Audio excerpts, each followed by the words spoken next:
Maintenant, dans le secteur de l'énergie, le projet de GNL Québec, qui prévoit notamment des pipelines reliant le nord de l'Ontario, le Saguenay et aussi en passant par l'Abitibi-Témiscamingue, regagne de l'intérêt ces jours-ci.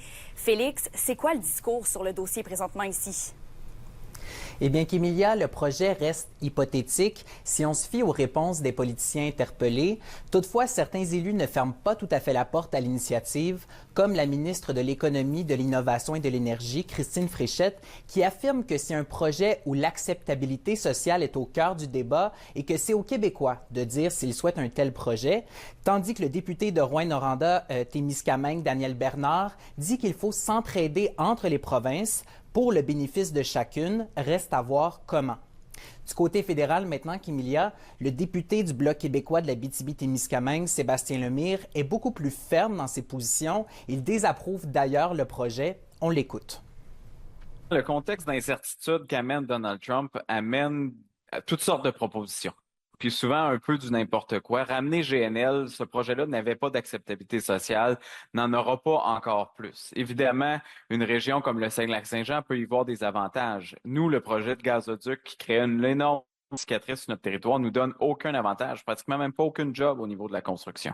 Donc, c'est un mauvais projet pour le Québec. C'est un mauvais projet aussi de pouvoir se dire, regardez, il faut tourner le dos aux énergies fossiles. Le Québec a pris des décisions vers des énergies vertes, vers l'électrification des transports notamment, et ce cap doit être maintenu.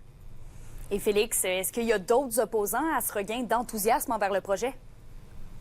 Oui, bien, il y a Action Boréale, une organisation environnementale qui s'était fortement opposée au projet dans le passé. Aujourd'hui, son président, Henri Jacob, réitère que le projet serait catastrophique pour le territoire. Il affirme aussi qu'il n'hésiterait pas à mettre des bâtons dans les roues du projet si jamais celui-ci devait aller de l'avant. On l'écoute. En fait, d'abord, il y a la traversée de toute l'Abitibi-Témiscamingue, de la Mauricie et le Saguenay-Lac-Saint-Jean, d'un pipeline qui va détruire, je pense, c'est sur à peu près 100 mètres de distance, toute la forêt. On va installer un pipeline. Et en 2017, il y a eu 170 accidents liés directement au pipeline, dont des explosions, etc.